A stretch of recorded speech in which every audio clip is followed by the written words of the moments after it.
en Colombia. Además, ha sido decano de la Escuela de Economía y Administración de Negocios en la Universidad Jorge Tadeo Lozano. Ha sido investigador postdoctoral en el Departamento de Ciencia Política de la Universidad de los Andes. Ha sido investigador visitante de la Universidad Pompeu Fabra. Ha publicado en varias revistas indexadas colombianas sobre temas en los que está su área de investigación. Actualmente es profesor catedrático en CESA y hoy nos acompaña y nos va a presentar un artículo reciente que ha publicado sobre las políticas bancarias durante la Gran Depresión, en el caso de Colombia y de México. Es un honor tener a Carlos Brando con nosotros. Creo que puede propiciar una discusión muy, muy interesante y podemos aprender un montón de lo que está haciendo. Entonces, sin más preámbulos, te entrego la palabra. Carlos, muchas gracias por estar con nosotros de nuevo y bueno, con la expectativa de escucharte.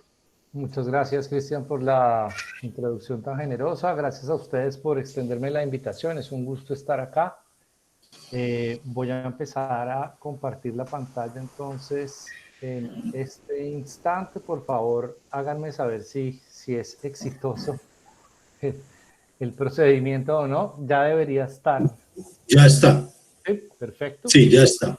Entonces, primero que todo, este no es un trabajo en solo, este es un trabajo que realizamos con el profesor Gian Andrea Nodari de la Universidad de Ginebra. Él se ha especializado en buena parte en la economía mexicana de finales del 19 y de comienzos del 20, pero no nos puede acompañar hoy en la sesión, a pesar de que tenía interés de hacerlo. Se le cruza con el final de una sesión en Ginebra, entonces no puede acompañarnos.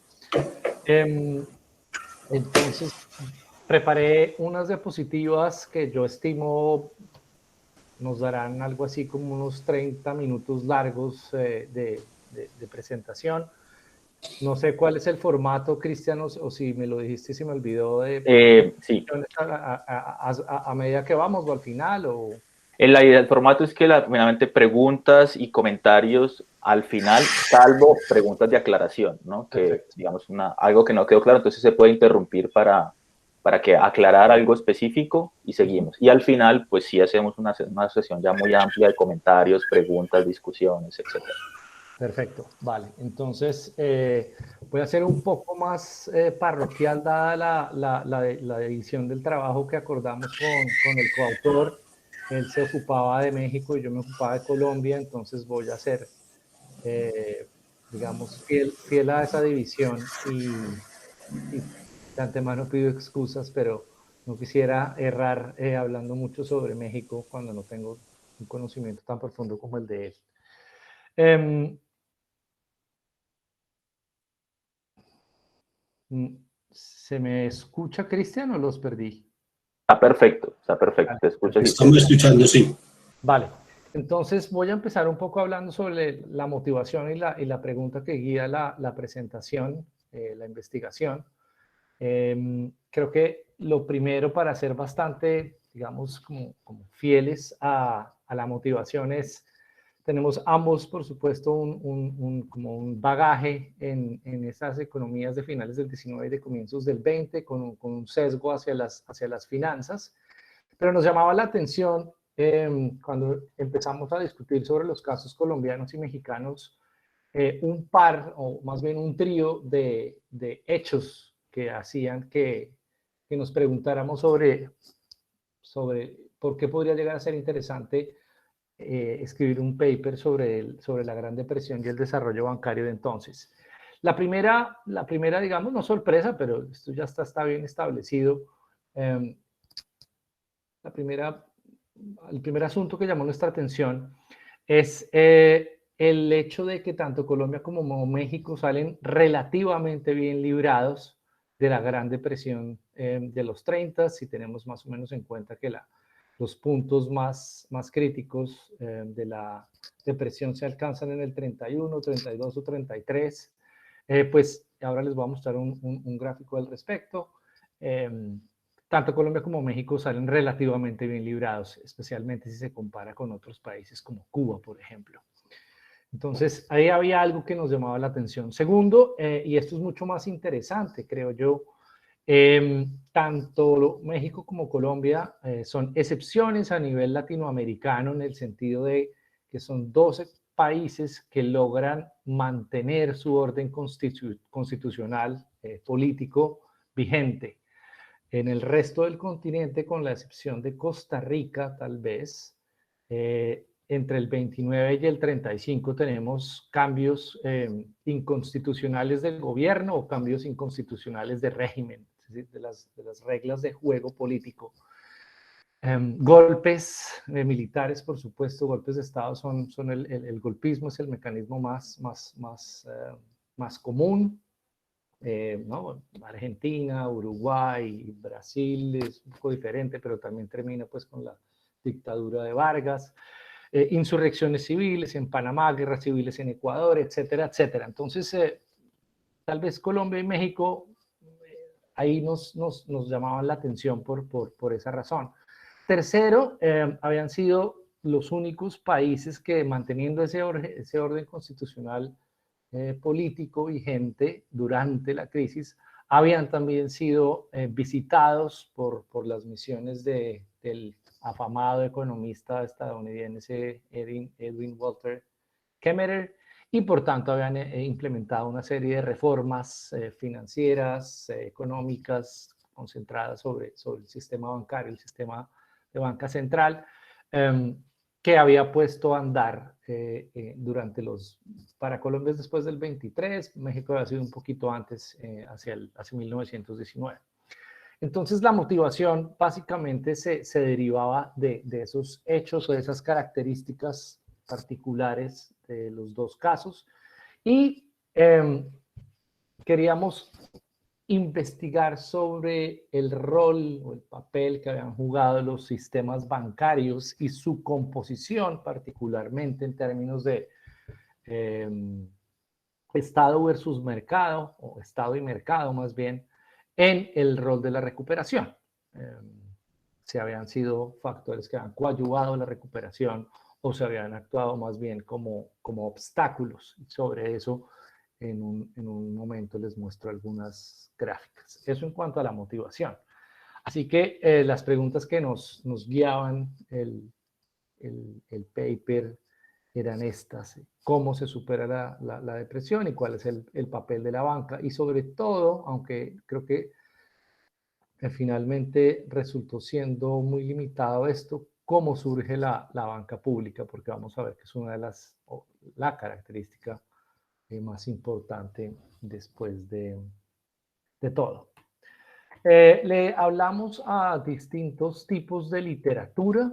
Hay una literatura, digamos, relativamente amplia, que data, pues no data, pero que digamos se puede hacer representativa con el volumen editado por Rosemary Thorpe en el 84, que estudió en detalle los mecanismos de transmisión del choque externo a las economías latinoamericanas, su impacto y también pues, las dinámicas de recuperación, sobre todo concentrándose en la política fiscal, la monetaria, la cambiaria, industrial, por supuesto el comercio exterior.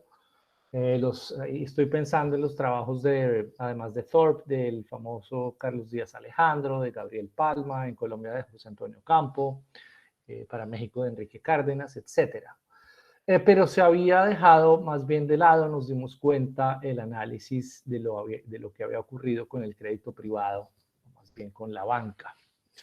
Es una literatura que también ha tendido a identificar la coyuntura de la Gran Depresión como un punto de inflexión o como, digamos, entre comillas, una ruptura, un momento de ruptura, típicamente de transición en el modelo de desarrollo, desde la CEPAL hasta Bertola y Ocampo.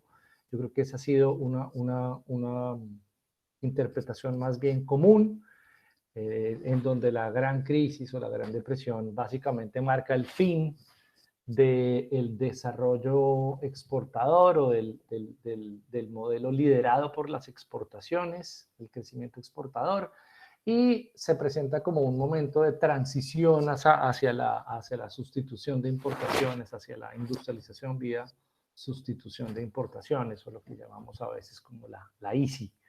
Pero de nuevo, más bien poco sobre el sector bancario o financiero, sobre sus propios méritos. Naturalmente sí ha habido bastante, y eso lo sabemos, escrito sobre las reformas de los 20, que como dije anteriormente tienen muchísimo que ver para los países andinos y para México con las visitas técnicas de las misiones de Kemmerer en esos años. Y ahí creo que el autor más reconocido es Paul Drake, en su libro de Money Doctrine in the Andes del 89. Sin embargo, creo que Drake y muchos de sus escritos y de los textos que ha inspirado se han concentrado en estudiar diferentes aspectos de las reformas de los 20 y de esas visitas. Y creo que justamente paran esos estudios en los comienzos de los 30 o mediados de los 30, precisamente cuando, dice Drake, se torcían, ¿no?, las instituciones kemmererianas para servir los intereses crecientes del gobierno y del Estado, y en medio de la contracción crediticia pues buscaban inyectar crédito y oferta de dinero a unas economías que estaban enfrentando unos momentos angustiosos. Pero el punto que queremos aquí hacer es el de notar que la literatura drakeana, por así decirlo, para precisamente donde nosotros queremos empezar, y es en los efectos sobre el sistema bancario de la Gran Depresión.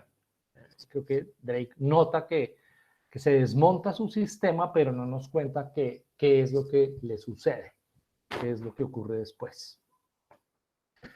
Y finalmente, creo que en el paper está ahí notado, la publicación en Análisis Político que salió en enero de este año. Teníamos bastante interés por conversar o por informar más bien nuestra investigación en el marco de la emergencia la emergente banca pública, por qué nacen los bancos estatales y cómo nacen. Y empezamos o decidimos más bien optar por una sugerencia o por un esquema que Daniel Verdier hace relativamente clara en un paper que tiene el año 2000, siendo esa emergencia el resultado básicamente de un equilibrio entre la demanda económica por ese tipo de instituciones públicas y la oferta que suplen los políticos por el otro lado, ¿no? Una especie de equilibrio en economía política que tiene esos dos componentes. Así que es sobre el sistema bancario y su transformación que nos vamos a ocupar, y especialmente, repito, sobre la composición de ese sistema bancario entendida como con dos grandes componentes, el público y el privado, y ya les muestro unos gráficos sobre esa transformación.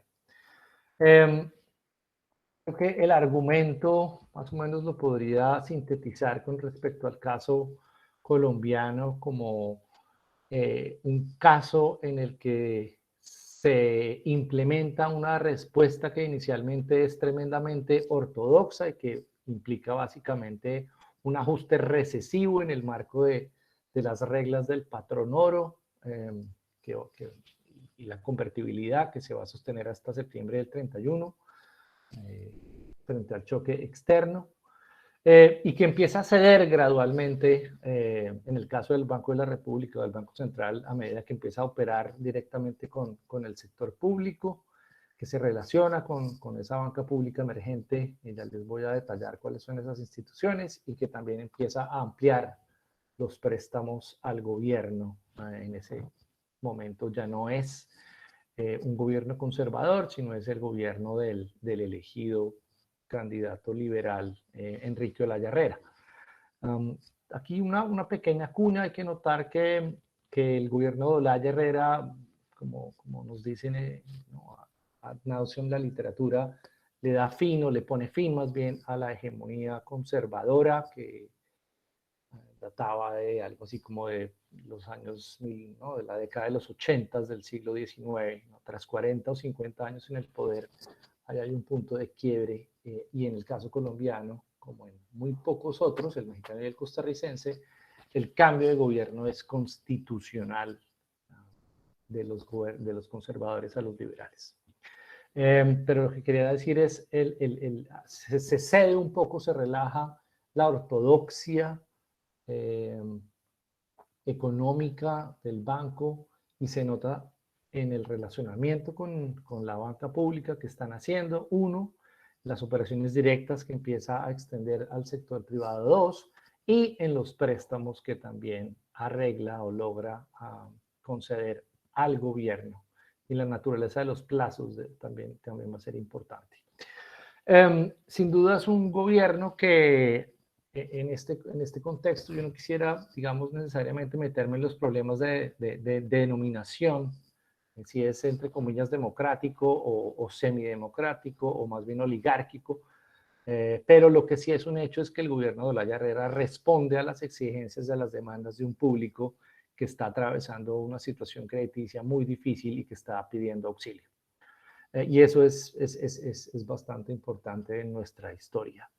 Es un gobierno que va a entrar al rescate de la banca hipotecaria y que lo va a hacer en buena medida a través de la fundación de un banco malo, entre comillas, un banco en particular para tratar de sostenerla, es el Banco Central Hipotecario, además de fundar otro ente que aún, digamos, en otra reencarnación nos acompaña hoy en día, que es la Caja Agraria, la Caja Colombiana de Crédito Agrario. Después, agrario, industrial y minero. Así que empiezo con un poquito de contexto sobre las consecuencias de la Gran Depresión. Esto está bastante bien estudiado y consolidado. Tanto la economía colombiana como la mexicana los golpea a través esencialmente de tres mecanismos. El primero y el más típico es, en muchos casos, el más fuerte, es a través de la caída en los precios de los commodities, de sus exportaciones, en el caso nuestro el café, en el caso mexicano minerales y algunos otros productos, otros bienes primarios, pero ese es el primer golpe, seguido de complicaciones que se dan para el pago de la deuda externa. Los intereses reales después del 29 van a incrementarse y no van a ser pocos los países que, entre Colombia y México, suspenden el servicio de la deuda. Colombia lo hace de manera parcial, pagando o sigue sirviendo las deudas del gobierno nacional, pero no así la de los entes regionales o municipales o algunas entidades descentralizadas. Perdón ahí por el error en el typo. Y tercero, hay un frenazo más bien importante al influjo de capitales externos que se venía dando desde los comienzos de los 20, que ha sido muy importante tanto para Colombia como para México. Esos son, digamos, los canales de transmisión del choque externo a las economías latinoamericanas. Creo que casi todas sufren de manera similar. Sin embargo, el impacto es bastante diferenciado. Como notan ustedes ahí, creo que ya se ve en el gráfico que tienen en el recuadro derecho de qué diferencias estamos hablando. No está Cuba ahí, pero está Chile y Canadá, que son dos de los que más sufren unas contracciones del PIB per cápita entre el 29 y el 33 del orden del 36, 34, 35%, verdaderamente severas las contracciones. Para México es menor y para Colombia, ¿no? Pues básicamente es un blip en la senda más que una gran depresión. Moviéndome especialmente o enfocándome hacia lo que ocurre en el sistema bancario, aquí hay dos aspectos que creo que son importantes notar, y es lo que ocurre con el sistema y con su facilidad para extender crédito. Lo tratamos de capturar con un índice de profundización financiera, es decir, préstamos y descuentos de los bancos comerciales y del Banco Central. Esto es México y Colombia, ahí están los dos. Hay algo en la escala que no me estaba sonando. Son índices de profundización financiera como porcentaje del PIB, perdón. Para el caso colombiano tenemos en las barras negras básicamente la profundización financiera y capturada como los préstamos y descuentos que corresponden solamente a los bancos comerciales, tanto los nacionales como los bancos extranjeros, y una profundización financiera 2 que además de incluir los préstamos y descuentos del banco, de la banca comercial, incluye los préstamos que empieza a otorgar de manera directa el Banco de la República, el Banco Central, a los particulares, así como unos recursos que está extendiendo la Caja Agraria recién fundada. Esto con el ánimo de notar aquí unas diferencias con el caso mexicano, en el que básicamente los histogramas amarillos en el caso colombiano pues están indicando hay un rol, digamos, contracíclico, mientras que en el caso mexicano el banco Banxico, el Banco Central Mexicano, hace completamente lo contrario. Él venía avanzando préstamos y descuentos al público de manera directa hasta el año 30 y del 30 en adelante suspende esas operaciones. Entonces, dos reacciones prácticamente contrarias o opuestas. Pero de todas maneras, y en el caso colombiano esto es evidente, el golpe es muy fuerte, es severo.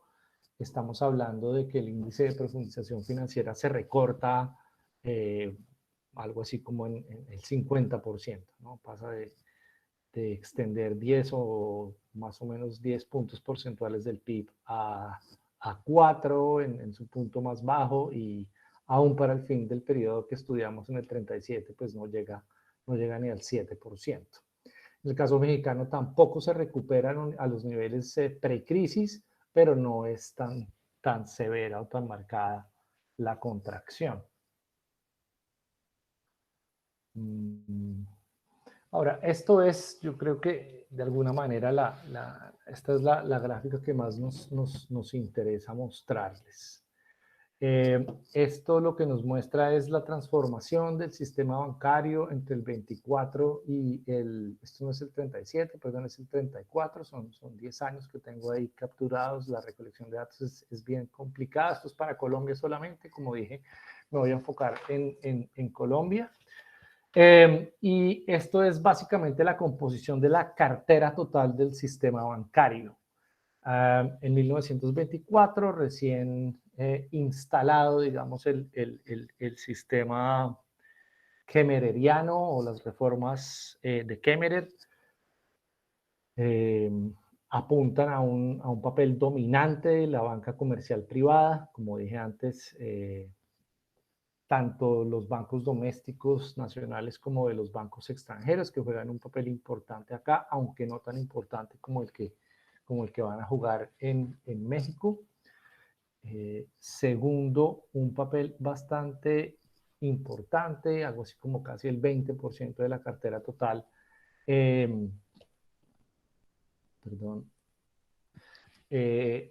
Representada ahí por los histogramas amarillos, que son los bancos hipotecarios privados, y un rol profundamente marginal de un par de bancos prendarios municipales que naturalmente eran de origen público. Pero esto es Esto es en esencia un sistema bancario que a comienzos o mediados de los años 20 es dominado por la banca comercial privada y en donde la banca hipotecaria privada pues lo complementa, pero es claramente privado el sistema bancario. Para 1929, es decir, cuando empieza la crisis, pero aún no se ha hecho sentir su golpe en una escala mayor, la composición ha cambiado de manera importante. La banca comercial privada ha perdido terreno frente a los bancos hipotecarios privados que se han expandido notablemente gracias a las posibilidades de financiarse externamente con cédulas hipotecarias que colocan en los mercados internacionales, aunque no son tan internacionales. Esto básicamente hace referencia a Nueva York y tal vez en alguna medida, pero no estoy seguro en qué medida, Londres también. Pero ciertamente han vivido unos años de expansión importante. El cuadro de la mitad, el histograma de la mitad, el 29, lo completa el papel que juega un banco hipotecario público que había sido fundado cuya ley de fundación, pues sí, cuya ley para su creación se aprueba en el 24, empieza a operar en el 25 y es el Banco Agrícola Hipotecario, el BA, que crece bastante, dar cuenta del 12-13% del total de la cartera bancaria para el 29. Y para el 34, esta es la transformación a la que digamos, hacemos un poco énfasis. La situación con la banca comercial privada es relativamente similar a la del 29, pero aquí el grueso de la cartera ya está en manos de la banca pública.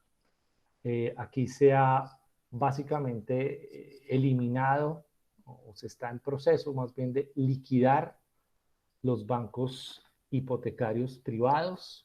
Se ha creado y ha empezado a crecer un banco especializado que atiende un sector de la economía en particular con préstamos de corto plazo, que es la Caja Agraria, representada ahí en la franja verde, y se han eliminado del todo los bancos prendarios municipales, que ya, como dije antes, pues tenían un rol bastante pequeño dentro del concierto del sistema.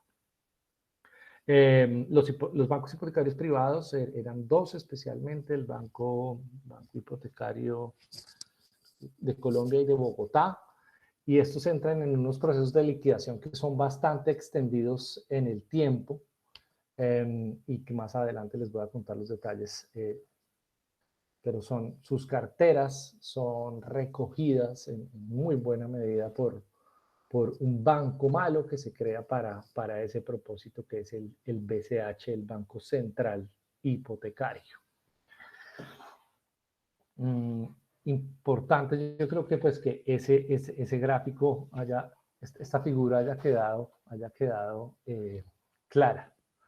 Pues yo creo que es de alguna manera la mejor gráfica, la que sintetiza lo que hemos querido mostrar con mi coautor. Es la Carlos, una pregunta, o sea que básicamente, pues esto corresponde exactamente a la motivación que nos contaste de cómo con la Gran Depresión aparece este rol importante de la banca pública y básicamente tú la estás expresando es con el aumento en la franja negra. Sí, claro. Sí, en este momento, digamos, cuantitativamente no es tan importante el caso de la Caja Colombiana de Crédito Agrario, pero va a hacerlo en un espacio de tiempo muy breve. La caja va a crecer a un ritmo muy acelerado, se va a expandir regionalmente bastante. Les voy a mostrar un par de gráficas sobre eso, aunque no tanto, pues porque el tiempo que cubrimos no lo permite notar. Pero sí, exactamente. Esto es básicamente, nos movemos de un sistema bancario que es, digamos, dominado enteramente a comienzos de los años 20 por la economía privada, y decimos nosotros, nos movemos hacia un esquema de economía mixta, mucho más claro para el momento en que salimos de la depresión. Exactamente, Cristian.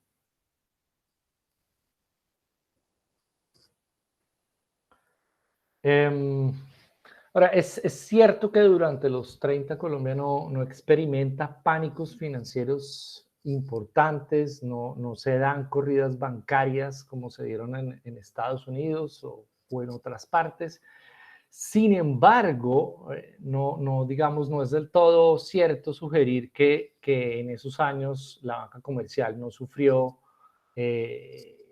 estrés. No, es cierto, no hay quiebras, no hay liquidaciones. Tal vez uno podría argumentar que el banco de Sonsón se liquida en el 35, 36, sería como una víctima un poco rezagada de la crisis, pero más allá de eso, no era un banco que pusiera en riesgo el sistema, no implicaba riesgo sistémico, pues no hay corridas, no hay quiebras, no hay liquidaciones, pero de nuevo no quiere eso decir que no hayan sufrido bastante estrés los bancos. De hecho, Caballero y Urrutia nos cuentan en su libro de Instituciones Financieras y Crisis en el siglo XX que estuvieron, entre comillas, al borde de la insolvencia, especialmente pues, los bancos comerciales. Y eso creo que tratábamos de demostrarlo a través de este índice de acciones índice de acciones sobre dos bancos que cotizaban en la Bolsa de Bogotá en ese momento, que son los bancos más importantes del país, y el Banco de Bogotá y el Banco de Colombia. La evolución de la rentabilidad de las acciones en la Bolsa de Valores acá muestra un desplome bastante pronunciado, de algo así como el 75%, del 80%, si cogemos los dos extremos, ¿no? Del pico en abril de 1929 al mismo mes del año 1932, que es cuando llega a su punto más bajo, pues hay una diferencia enorme.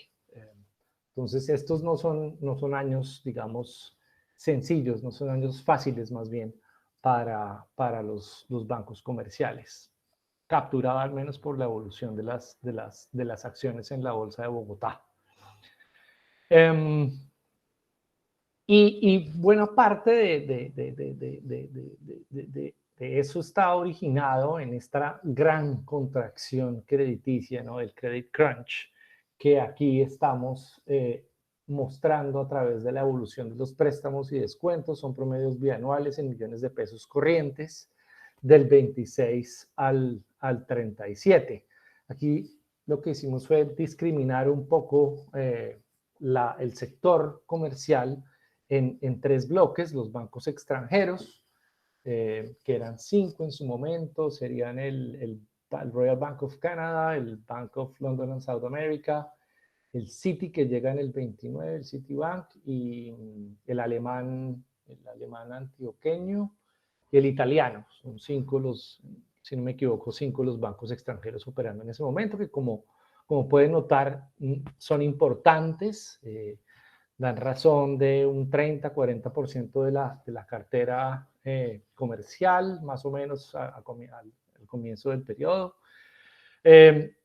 De otros bancos nacionales que empiezan siendo importantes, pero que pues terminan siendo muy marginales, y esto es fruto de las fusiones y adquisiciones que se dan justo después, pues antes de la crisis, pero después naturalmente la llegada de Kemmerer y de su misión, que va a imponer una legislación, un esquema regulatorio que de alguna manera incentiva estas adquisiciones y estas fusiones. Pues son bancos pequeños, bancos locales o bancos regionales que se ven dificultadas sus proyecciones por cuenta de esa regulación. Así que el Banco de Bogotá y el Banco de Colombia van a degluir más de una docena o más de una decena seguramente de esos otros bancos pequeños privados. Y eso se ve en el cambio que hay en esta gráfica del año 26-27, del periodo 26-27 al 28-29. Entonces entra digamos, llegan a la crisis ya consolidados el Banco de Bogotá y el Banco de Colombia, con una banca extranjera que es bastante importante y un rol minoritario para los bancos nacionales. Pero la contracción crediticia o la restricción del crédito es enorme, es muy pronunciada. En términos porcentuales, básicamente se recorta a la mitad, como había dicho anteriormente. Si cogemos el punto más alto del 28-29 y el más bajo del 34-35 como referencia, ¿no? Entonces, estos son años de una contracción crediticia como nunca antes creo que la había visto el país.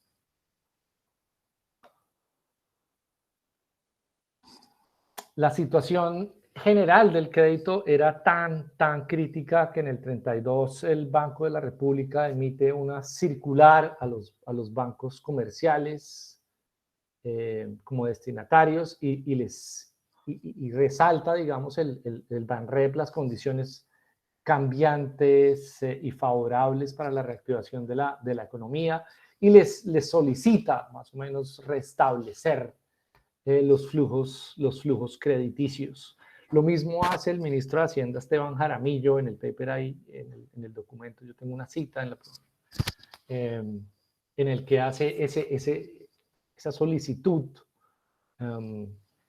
Esteban Jaramillo, entre comillas, voy a leerles muy breve. Lo que necesitamos ante todo es que funcione el crédito bancario, que ha desaparecido por completo, debido a que, como en muchos otros países, la política de restricción adoptada por los bancos ha ido más allá de donde lo exige la prudencia, y eso tiene un grave perjuicio para la economía en general, cierro comillas.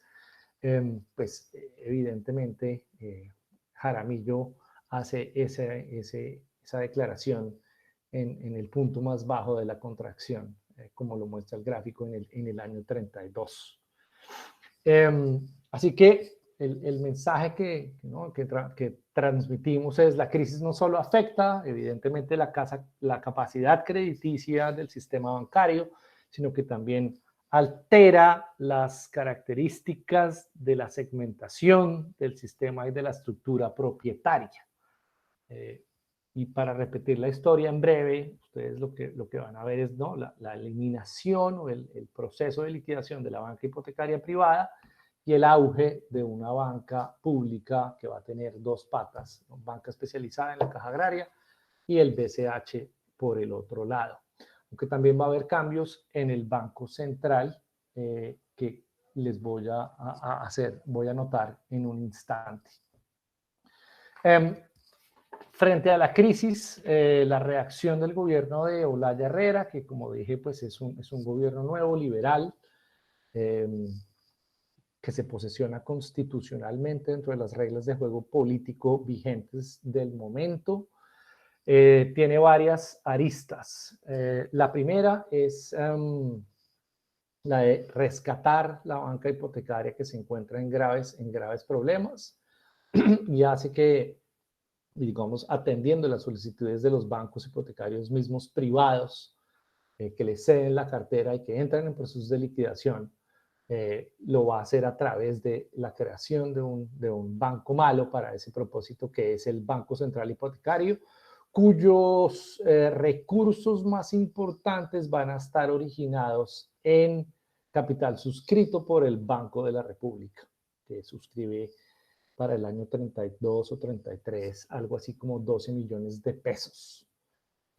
Para darles una idea de la magnitud, ¿no?, de esa cifra, yo creo que estamos hablando para el año 32 o 33 de un aporte de capital que estaría alrededor del 1.5, entre 1.5 y 2.5 puntos del PIB. De ese tamaño, digamos, es la contribución. También bajo este gobierno se va a fundar la Caja Agraria, y ya les voy a dar más detalles. Le colocamos la lupa a esa institución. Y no menos importante, como había notado anteriormente, el Banco de la República empieza a hacer uso de una facultad que ya tenía y que no había aprovechado, que no había ejercido desde el 23, cuál es la de otorgar préstamos y descuentos de forma directa con el público. Es decir, quien logra llegar a obtener un préstamo y descuento del Banco de la República, pues está, en esencia, saltándose el margen de intermediación de los bancos comerciales. No van a ser muchos los sectores que pueden hacerlo, al menos no al principio, en la década de los 30, pero ese abanico se va a ir ampliando en los 50, 60 y tal vez se desborda en los 70. Y van a ser más bien pocos los que no logran llegar al acceso de los recursos del banco directamente. Pero de alguna manera, sintéticamente, estas son las reacciones del gobierno de Olaya a la crisis crediticia del momento.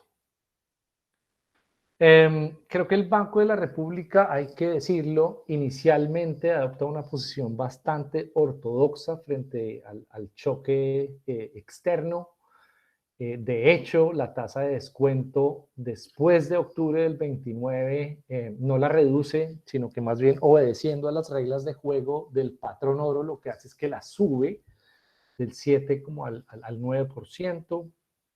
Inicialmente también se resiste a depreciar el peso y verdaderamente no lo va a hacer sino hasta septiembre del 31, después de que Inglaterra abandona la convertibilidad. Y aún un año o unos 12, 15 meses después de haber abandonado el patrón oro, abandonado la convertibilidad, los ingleses, la tasa de cambio no se mantiene dentro de unas bandas que, digamos, sugieren aún ¿no? como esos rezagos de ortodoxia. La verdadera depreciación de la moneda va a ser en el 33, 34, finales del 32, donde la depreciación va a ser, ¿no? del orden acumulado del 60 o el 50 o el 60%, pero no antes. Después del 32 se ve tangiblemente el relajamiento en la posición ortodoxa del Banco Central. Además de lo que acabo de decir de abandonar la convertibilidad, reduce el encaje del Banco de los Billetes de Circulación y Depósitos del 60 al 50%. Esto pues es un aspecto político, pero también recompone la junta directiva.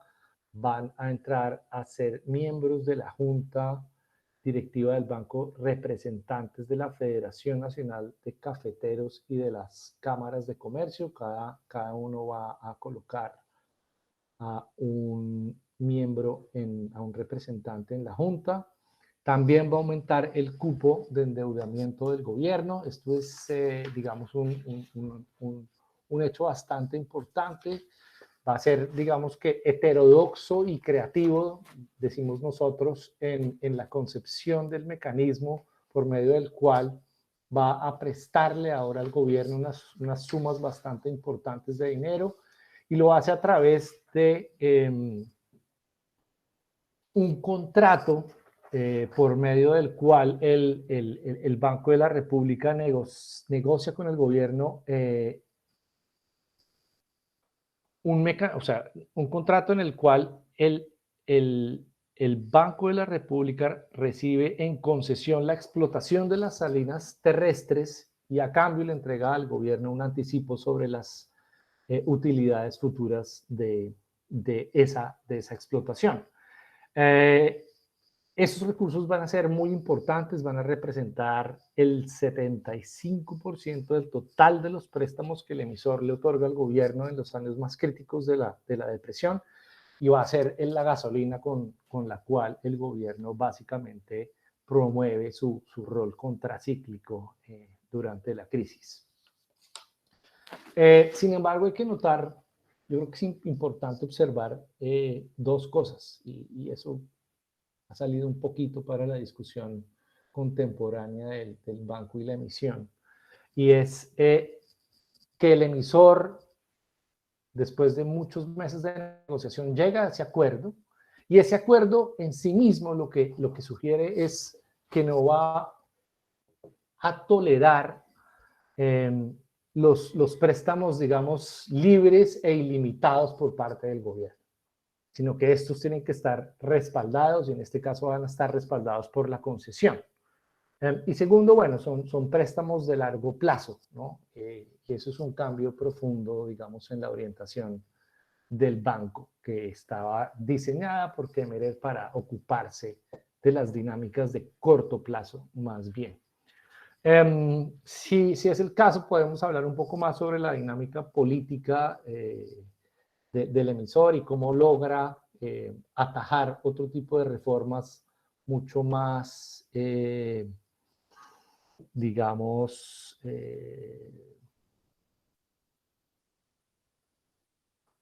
más heterodoxas, algunas que inclusive hablaban de la nacionalización del banco, etcétera. El banco es muy hábil y logra, digamos, actuar o fungir como su propio reformista y anticiparse más bien al golpe político que le pudieran dar desde el Congreso con proyectos de ley, digamos, más radicales. Kemmerer también es importante en su segunda visita en el 30 para esquivar esos embates. Como dije, el Banco de la República habilita operaciones directas con el público, no es con todo el público, esto esencialmente va a estar dirigido a avalar las operaciones con bonos de prenda y certificados de depósito de los almacenes generales de depósito que se habían, digamos, reactivado en medio de la depresión, o que habían cobrado vida en medio de la depresión, porque antes estaban, digamos, la legislación se había pasado 8 o 7 años antes, pero no habían cobrado vida aún, y se hace para bonos de prenda y depósitos de café y de tabaco a una tasa de interés anual del 8%, con préstamos con préstamos con plazos de hasta 90 días, no renovables, y por valores de hasta el 70% del valor de los bonos de prenda. Entonces, ¿cómo estoy haciendo? ¿Cómo voy con el tiempo, Cristian? Pues depende de lo que te falte, pero te quedan unos 10, 15 minutos. Ok, no, entonces 15 minutos he terminado. Claro, aquí lo que vamos es a ir moviéndonos como en los actores principales, ¿no? Les mostré la pintura general de lo que ocurre con el sistema bancario y de cómo se transforma. Hace un minuto nos concentramos en el Banco de la República, ahora vamos a la Caja Agraria y después nos movemos hacia el problema de los deudores que cubre el BCH. La fundación de la Caja Colombiana de Crédito es otro de los digamos, hitos del periodo. Son varios los factores que yo creo son importantes como conducentes a la creación de ese organismo. Jorge Child y Arango en el 84 escribían, yo creo que con razón, que la legislación bancaria de Kemmerer de los 20s había provocado el derrumbe de la banca regional privada, y yo creo que esto hace bastante eco de lo que mencioné hace poco, anteriormente, sobre la consolidación o la concentración más bien de la banca y de las operaciones que el Banco de Colombia y el Banco de Bogotá hacen antes del 29, las fusiones y las adquisiciones de otros bancos pequeños. A eso hace referencia acá Charles de Arango en buena medida. Y es importante en este contexto porque, claro, el Banco de Bogotá y el Banco de Colombia van a ser mucho más sensibles a los intereses de las operaciones en los centros urbanos donde operan, donde tienen sus casas matrices o sus principales sucursales. y en menor medida van a estar interesados en operar en regiones periféricas donde los costos de operación van a ser más altos y donde seguramente el tamaño y el volumen de los préstamos van a ser menores. Entonces, primer factor, yo creo que para tomar en cuenta sobre la fundación o la necesidad de la caja agraria es la concentración que había antecedido, la concentración del sector que la había antecedido. Segundo, es efectivamente pues la restricción crediticia tan severa que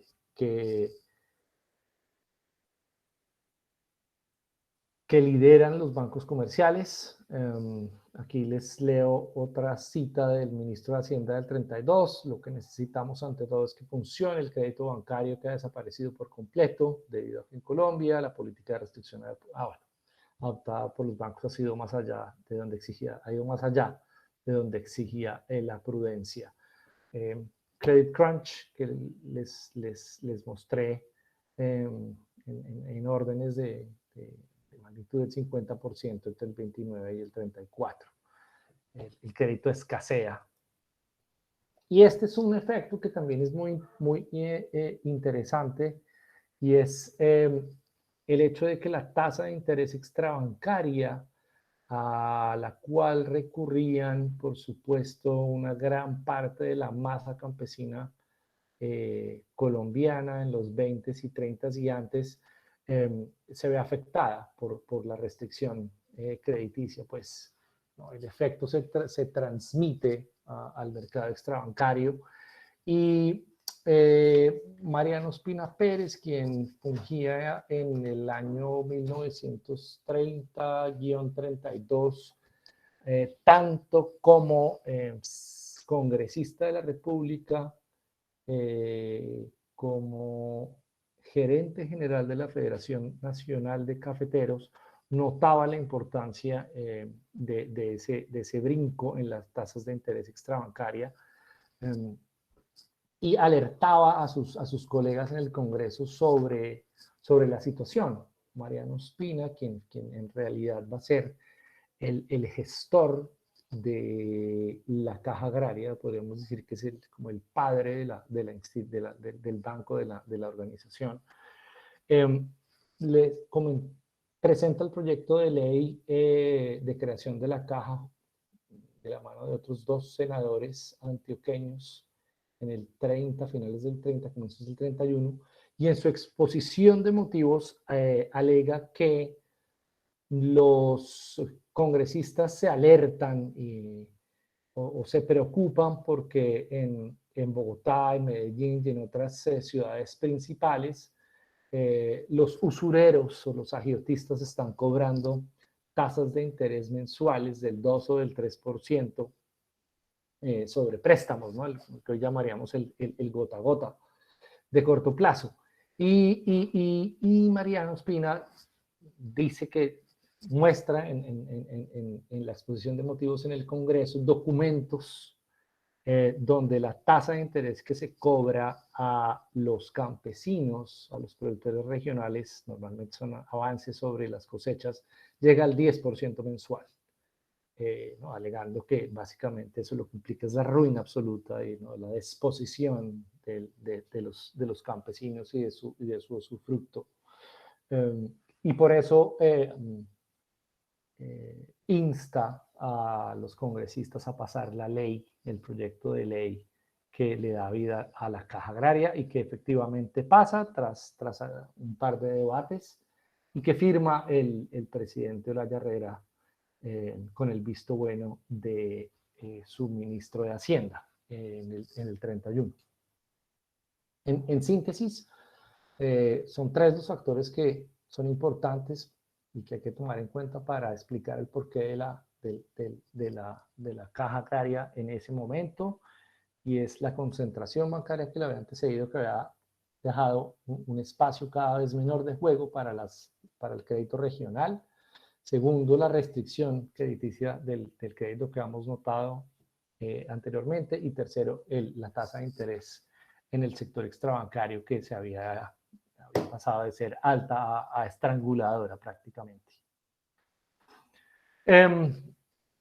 La caja empieza a operar en el 32, pero cobra vida jurídica, a través de la ley de mayo del 31. Va a tener como accionistas principales al gobierno y en principio también a la Federación Nacional de Cafeteros, y podrían participar de la suscripción de capital semilla, bancos comerciales y particulares. En realidad la caja va a ser un ente público mayoritariamente. El gobierno va a suscribir el 80 y pico % de las acciones de ese capital. La federación se compromete con el 20% y finalmente no suscribe sino como el 4%. Así que va a ser un banco público desde sus inicios. Un banco público administrado y dirigido por una junta directiva en la que la Federación Nacional de Cafeteros tiene asiento, así como la Sociedad de Agricultores de Colombia, el ministro de Industrias y 2 designados más del presidente, al menos para arrancar.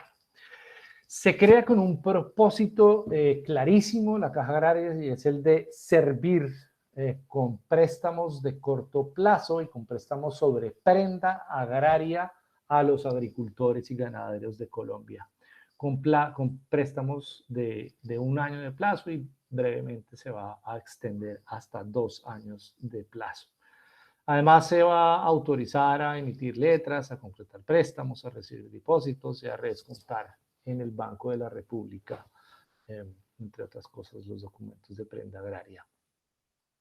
Se ordena a través de la ley orgánica de la Caja que el 40% de los préstamos se dirija a los pequeños agricultores, lo cual yo creo que en los primeros años de la Caja, sin duda, y las primeras décadas de operación de la Caja, es una orden que se va a cumplir en muy buena medida, así como que al menos una tercera parte de los recursos crediticios se destinen a los caficultores, ¿no? Tiene en parte nombre propio el banco. Yo he estudiado en más detalle la Caja y no les voy a mostrar mucho más allá del periodo que nos concierne acá los números, pero la Caja va a ser, yo creo que terriblemente importante como la entidad que va a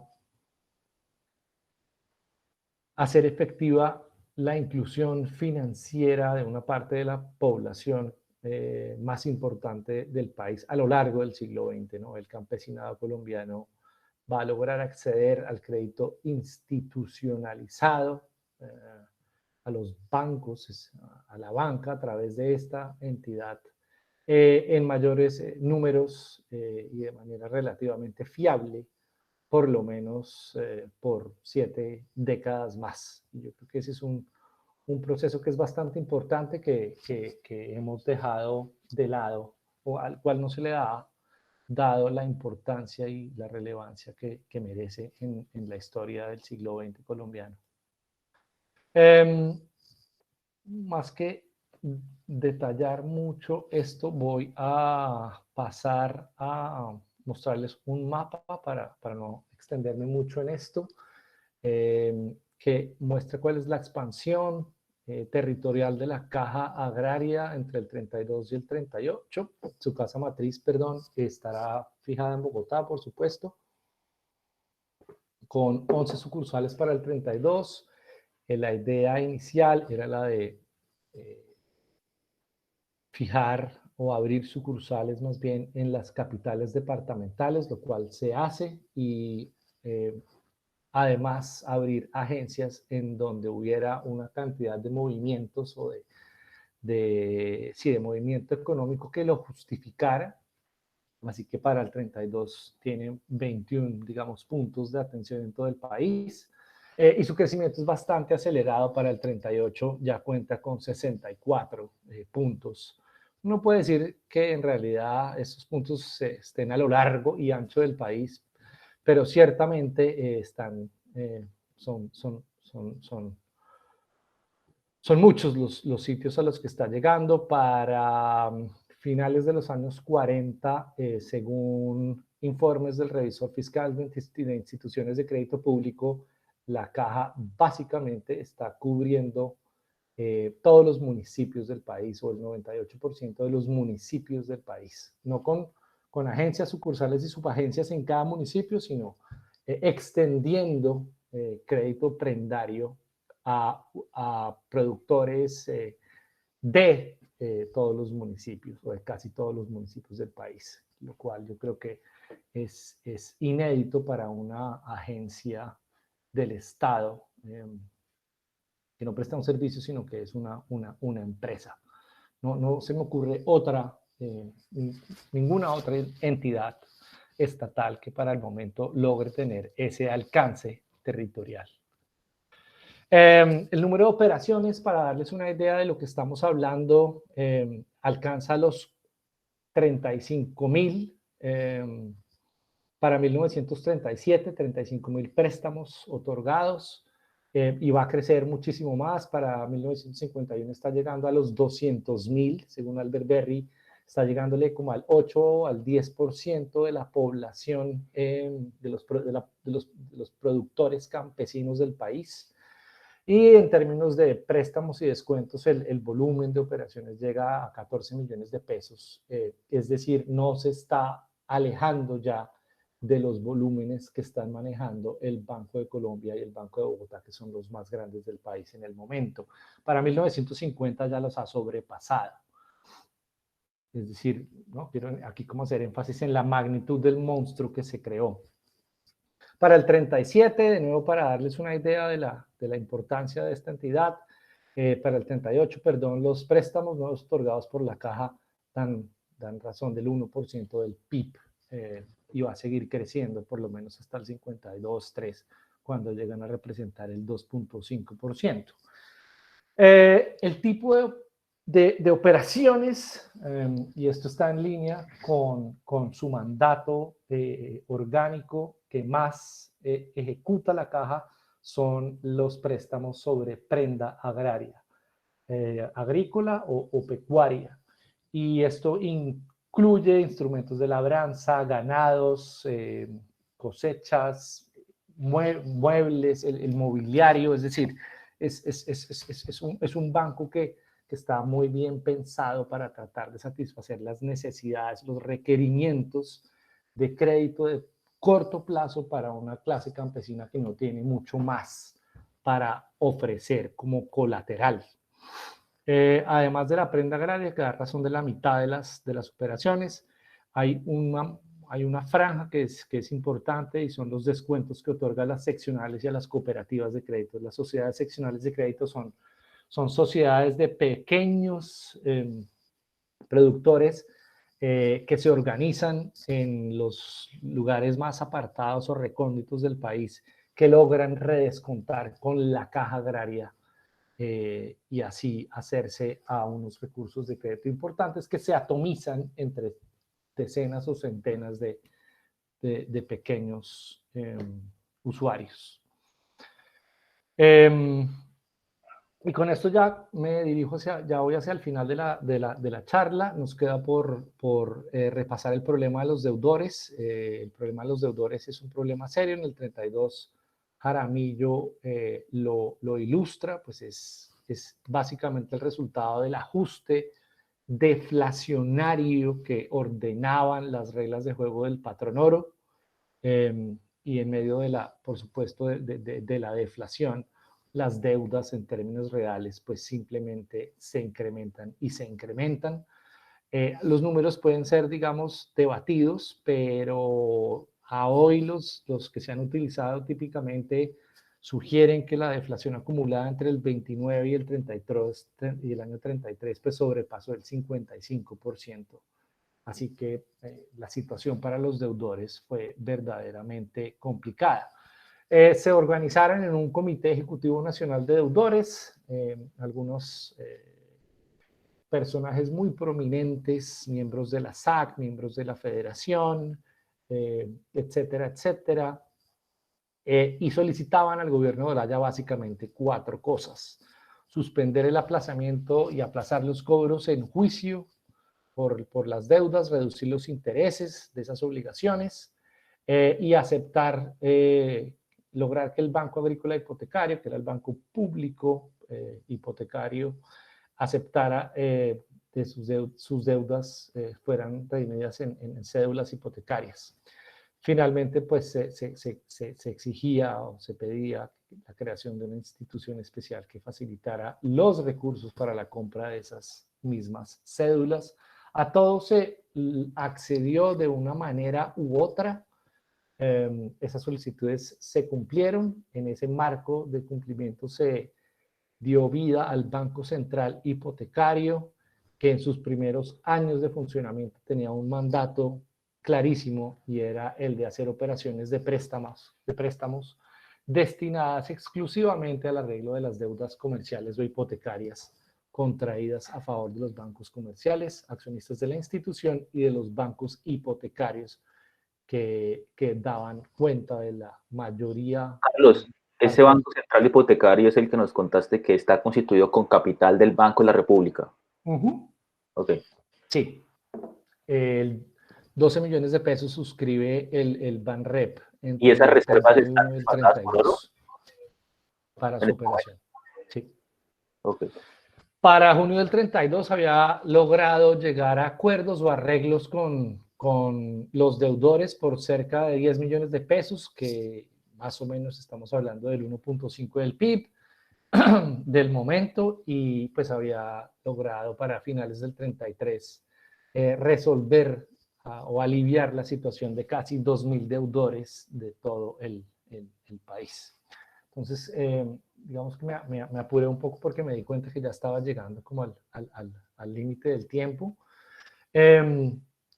Para concluir, esta es una primera aproximación a la historia de la emergente banca estatal en el periodo de entreguerras. Eso yo creo que es lo primero que hay que notar, y que no es que, digamos, creemos que estamos no cubriendo un vacío, pero sí medianamente como poniéndole luz a un asunto que había sido olvidado por buena parte de la literatura. Es una historia en la que dos gobiernos, el colombiano y el mexicano, responden al público en la mitad de una crisis creando bancos públicos que no tuvimos tiempo, pues la ocasión de notarlo, pero que van a atender diversos sectores y requerimientos según el país. Acaba de ser el sector cafetero, especialmente con recursos de crédito plazo, el que se va a atender. En el caso mexicano va a ser mucho más amplio, va a ser el sector industrial con recursos de crédito de largo plazo, pero también bancos obreros y bancos ejidales. Tercero, pues esto es esencialmente la historia de una transformación, es la transformación del sistema bancario de un sistema anclado a la economía privada hacia uno de economía mixta, que va a sentar las bases para el fomento, el crédito de fomento del siglo XX. Vemos también cómo es que transita el Banco de la República y el Banxico de su ortodoxia inicial a unas posiciones menos ortodoxas, y todo en el marco de la institucionalidad política constitucional vigente, que es lo que hace estas dos historias atípicas frente al concierto de la región. Con esto, digamos, yo concluyo la presentación, y gracias, comentarios y preguntas, bienvenidos. Muchísimas gracias, Carlos, por la presentación. Creo que hay temas muy interesantes para discutir y para abordar. Entonces, sin más largas al asunto, si alguien quiere hacer alguna pregunta, por favor, pues... Ya dejé de compartir pantalla, sí, Cristian. sí, ya. Listo, Vale. entonces tenemos una primera pregunta de Fabio. Fabio es profesor en el Departamento de Economía, entonces tienes la palabra, Fabio. Buenos días. Buenos días, Fabio. Gracias a Carlos por la presentación, la disposición de compartir con nosotros la investigación, y a Cristian por la organización.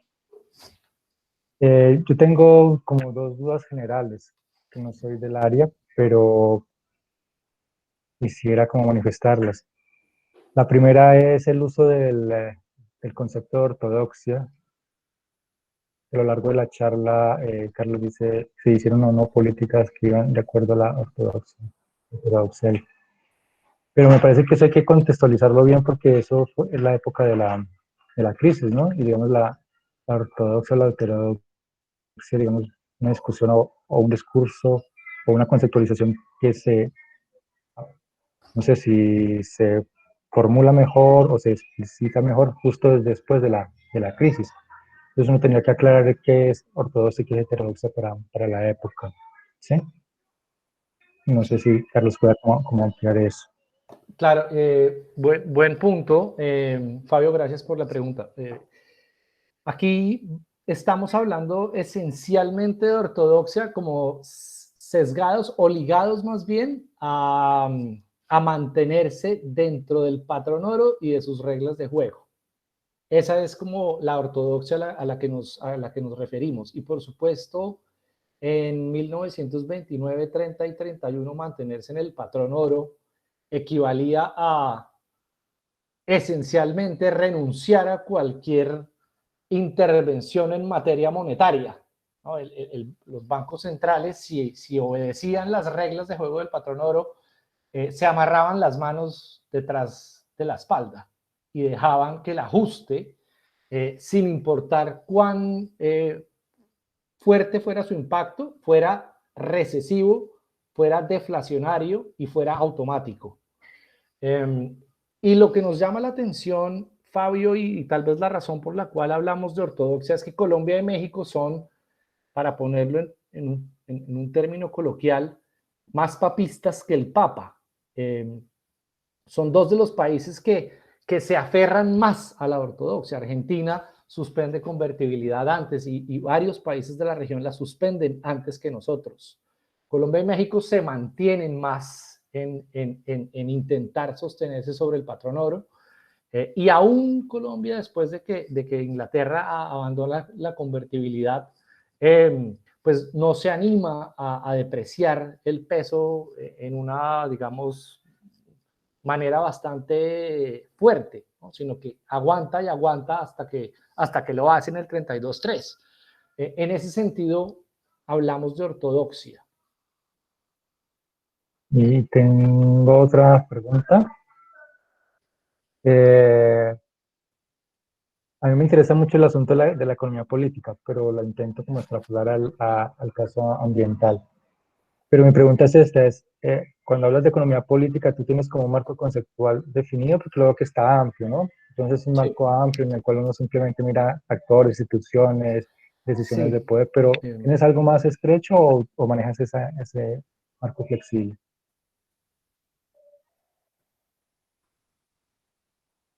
¿Se congeló Fabio o me congelé yo? Creo que se congeló Fabio y por lo menos yo te dejé de ver tu cámara.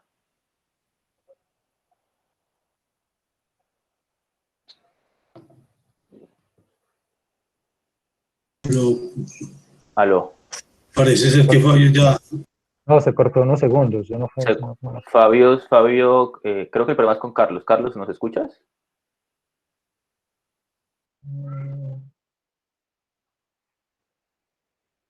Sí, parece ser que el problema es con Carlos. Démosle unos segundos mientras seguramente recupera la conexión. Perdón, ¿Fabio? Sí, ahora sí volviste, sí. Carlos, ¿nos escuchas? Aló. Aló, te escuchamos. Sí, se me congeló, pero entendí la primera parte de la pregunta, Fabio, que era sobre la economía política que buscabas extrapolar al sector ambiental.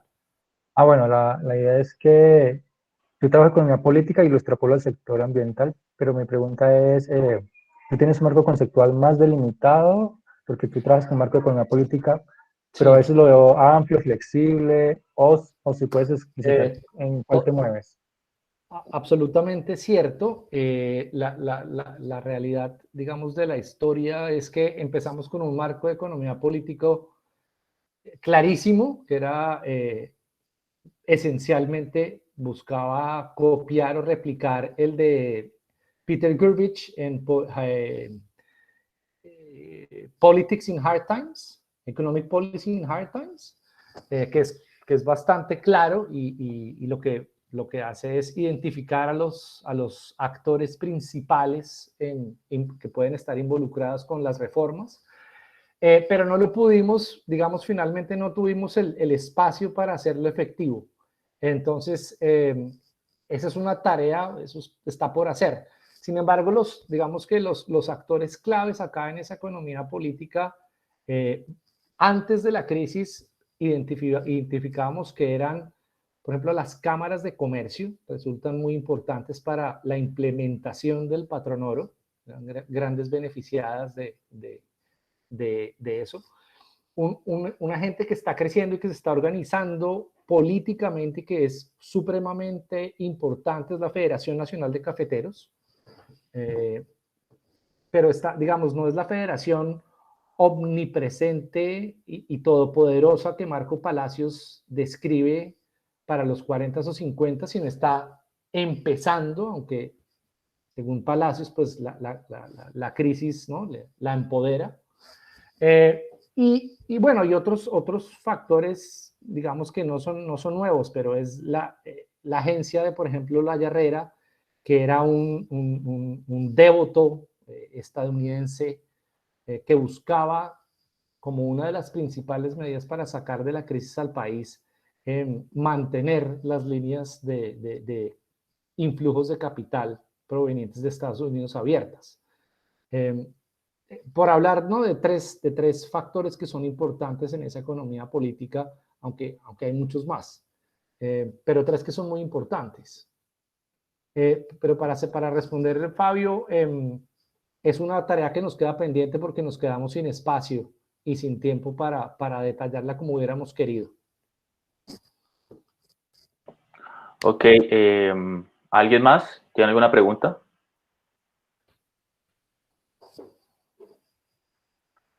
Bueno, yo quisiera como hacerte, digamos, cuando leí el documento y te escuché, efectivamente yo sentí que en esta idea de darle un enfoque como de economía política, como lo has hecho, digamos, nos describes esta cantidad de actores, pero sí sería interesante lo que mencionaste, de en algún punto ser más explícito en las fuerzas políticas que llevaron a este equilibrio particular que vimos, que fue el de la Caja Agraria y cómo el Banco de la República, digamos, se autorreforma. Entonces me gustaría preguntarte si nos pudieras contar un poco más de este juego político en el que tú mismo nos cuentas en la Junta del Banco empiezan a aparecer actores que tienen intereses económicos y políticos, y cuáles son los debates y digamos, la trama política que lleva a que el banco vea una posibilidad como una especie de audacia de decir, nos reformamos nosotros mismos antes de que aparezca una fuerza política que está como al menos en escena y que quiere una agenda mucho más radical o que quiere ir mucho más lejos, digamos. Como tú hablas de la nacionalización, digamos, me gustaría que nos pudieras contar un poco esa trama política, más detalles de qué lleva o qué factores inciden para que el banco decida, mejor me autorreforme y me muevo a esta capitalización de un banco como el Banco Central Hipotecario y estos préstamos de largo plazo al gobierno para responder a estas necesidades y atenuar un poco el apoyo que pueda tener esta agenda mucho más, digamos, más radical. Sí, Cristian, gracias por la pregunta. Yo creo que no es la primera vez, o no va a ser la primera vez en la historia en la cual la junta directiva, algunos de los miembros de la junta directiva del banco ven la amenaza venir y actúan antes de. Va a pasar exactamente lo mismo con la reforma más importante del banco en el año 51 y Camilo y Villaveses. Y está, digamos, no hay aquí nada oculto, sino está de hecho ahí consignado en las actas de la junta directiva del banco unos 6 o 8 o 10 meses antes de la reforma. Nombran una subcomisión al interior de la junta para que empiece a diseñar reformas que anticipen o que anticipen más bien los proyectos de reforma del banco que se están cocinando en el Congreso. Y ahí, digamos, es pues en ese momento, una de las amenazas más grandes es el proyecto de reforma que planteaba el grupo de Gaitán y compañía. Aquí me parece que estoy viviendo como un déjà vu, pero en retrospectiva, es al revés, ¿no? Es hacia atrás, pero es exactamente lo mismo. Aquí es Kemmerer el que toca las campanas de aviso. Y Kemmerer hace notarle a la junta directiva antes de la reforma, naturalmente, en su visita a comienzos de los 30, que creo que dura como 60, no, es una visita más corta que la anterior, pero les dice a la junta directiva, le dice, ojo, el Banco de la República Colombiana es digamos, bastante particular en el marco de los bancos centrales de América Latina, es un banco cuya junta directiva tiene menos representación de las fuerzas vivas que otros bancos, tal vez de ahí la recomposición de la junta. Es un banco que no hace operaciones directas con el público y tiene la potestad de hacerlo, así que empiecen a hacerlo. Inclusive la respuesta de la junta directiva a eso en las actas también está consignada. Dicen, no, Kemmerer está muy heterodoxo. Y Kemmerer, creo que en el paper hay una cita que me parece fascinante, Cristian, les dice clarísimamente, si ustedes no actúan acá y anticipan la reforma, es probable que venga de afuera un proyecto mucho más radical y nocivo para los intereses del Banco Central. Yo creo que es ese tipo de astucia la que permite que una reforma, ¿no? Una mini reforma al interior del banco evite una mucho mayor impuesta desde afuera. También quería decir una cosa más. Carlos, y cuando hablas de esta reforma que vendría desde afuera, en ese momento, ¿cuál era esa amenaza? ¿Quién la representaba? Hay varios proyectos, hay al menos 2 proyectos de ley andando en el Congreso. En la Cámara de Representantes andan 2 proyectos de ley. No estoy seguro de quiénes eran los congresistas y no sé si eran liberales o conservadores, pero están andando y se hacen referencia en las actas de la Junta del Banco, sin duda. Bueno, te quería hacer notar otra cosa respecto a parece que forma, pero... se congeló otra vez la señal de Carlos, ¿Sí? pero apenas vuelva, entonces tendremos la pregunta de Inés María. A ver si... ¿Me oye? Yo sí estoy oyendo, Cristian, no sé. Sí, yo también. Sí. Ya estoy. Carlos. Los escucho perfectamente. Listo, entonces sigue Inés María, por favor. Inés María también es profesora, te presento Inés. Inés María también es profesora del departamento, profesora de macro, Carlos. Mucho gusto, Inés. Gracias. Mucho gusto, Carlos. Pues muy, muy interesante realmente, digamos, ese trabajo concentrado en un choque exógeno y en un choque tan fuerte que hemos vivido en la historia. Realmente muy valioso, lo digo sinceramente. No conozco el paper desafortunadamente, pero haré el esfuerzo por conocerlo. Pero te quería preguntar 2 cosas. Yo pues me tuve que retirar varios momentos porque se me congeló el sonido, pero pues creo que tomé gran parte de la charla. Tengo dos preguntas. Una, digamos, veo que de todas formas el énfasis fue, o por lo menos en esta presentación, es en el papel del Banco Agrario, ¿cierto? Del hoy Banco Agrario, de la Caja Agraria en su momento. Pues, aún hoy uno sabe que el Banco Agrario es de los pocos intermediarios financieros que llegan a lugares donde obviamente no es rentable tener una oficina. Entonces, con todas las cosas que han pasado, todos los cambios, etcétera, aún hoy, pues digamos, cumple un papel pues mucho más minoritario que en su momento. Entonces, eso me parece muy importante recuperar esta historia, pues para ver si algún día logramos que eso cambie. Difícil, pues, como ser en este momento tan optimistas. Pero tengo una pregunta, porque no sé si al principio planteaste algo del Banco Central Hipotecario, porque siempre que planteas el crecimiento dices un banco malo. Y realmente, pues uno sabe que eran los únicos bonos, por así decirlo, verdaderos, por así decirlo, que existían como activo financiero, que existieron durante mucho tiempo antes que pasáramos a tener TES. Entonces no sabía, digamos, porque siempre usaste la palabra malo. Entonces yo decía, pues no sé a qué te referías, era por el contexto, etcétera. Era básicamente eso lo que quería Sí, comentar y sí. felicitarte y agradecerle a Cristian, a todos los que hicieron la gestión por la charla. Muchas gracias por la pregunta y por las observaciones, Inés. Claro, dos cosas entonces. Yo creo que me refiero a banco malo en el sentido que es un banco que está creado o concebido para recoger unas deudas que probablemente pues, son iliquidables, ¿no? A eso me refería. Se sabe que va a ser un banco que va a tener una cartera tóxica, que tiene unos saldos que son muy importantes y que va a ser muy difícil recuperarlos. Como a eso me refiero. Sin embargo, pues finalmente el Banco Central Hipotecario va a tener una historia mucho más larga, ¿no? De lo que tal vez se anticipó.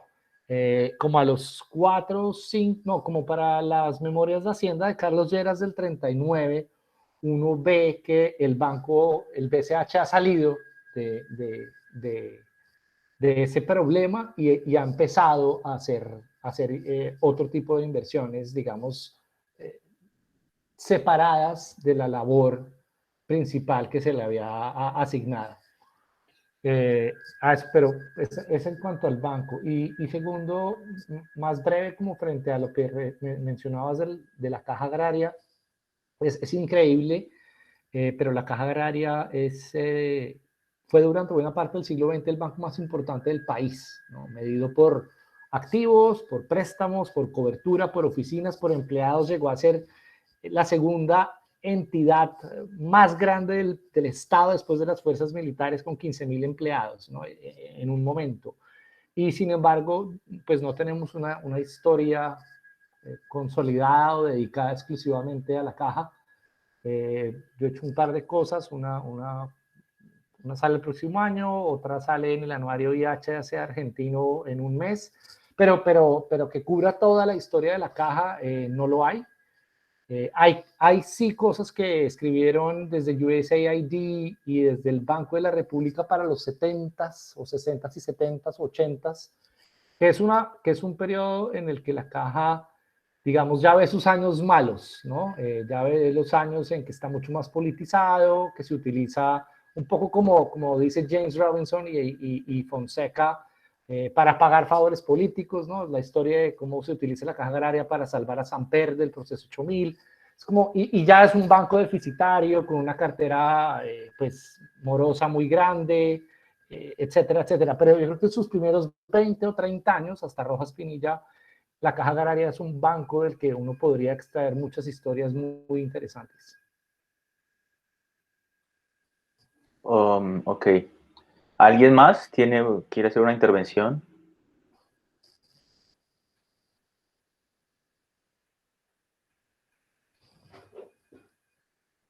Bueno, sí, mientras se anima otra persona, te quería hacer otra pregunta más específica que está en el paper. Tú nos cuentas que el Banco de la República toma esta decisión de hacerle un préstamo al gobierno usando como colateral las utilidades futuras de este contrato de extracción del gobierno, aparece una reacción, y creo que aparece una cita de Child, tú la pones, de describir aquello como una política clientelista. Digamos, ese riesgo siempre ha existido, ¿no? De ver ese tipo de intervenciones como una posible componenda del banco hacia el gobierno y que eso pueda llevar a resultados nocivos. Tú, sin embargo, pareces ser escéptico de esa descripción porque dices, bueno, esto es polémico, y como no entras mucho en el tema, pero le adviertes al lector que ahí no hay un consenso. Entonces me gustaría como preguntarte cómo ves esa acusación de clientelismo que se da con respecto a esta intervención del banco para financiar al gobierno. Buena pregunta, sí, como buena observación, porque me parece que yo ahí soy, como, ¿no? La hago fortuitamente y no detallo la defensa del por qué no soy escéptico de Charles de Arango. Charles de Arango hacen referencia especialmente al periodo que antecede la crisis y hablan de la política clientelista, especialmente del banco como prestamista a su vez del Banco de Colombia y del Banco de Bogotá, quienes van a coger esos recursos baratos del Banrep y van a adquirir y a comprar una docena de bancos pequeñitos regionales. Yo creo que no es decir, a mí me resulta difícil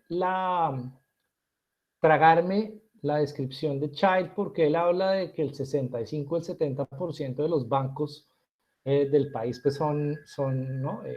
Adquiridos por Bancolombia y por Banco Bogotá. Pero claro, es que él cuenta el número de bancos, dice se reduce en 12, entonces el 70%, pero claro, unos de esos bancos eran ínfimos, eran muy, muy pequeñitos, solo hay uno o dos que tenían un tamaño relativamente importante, eso es uno.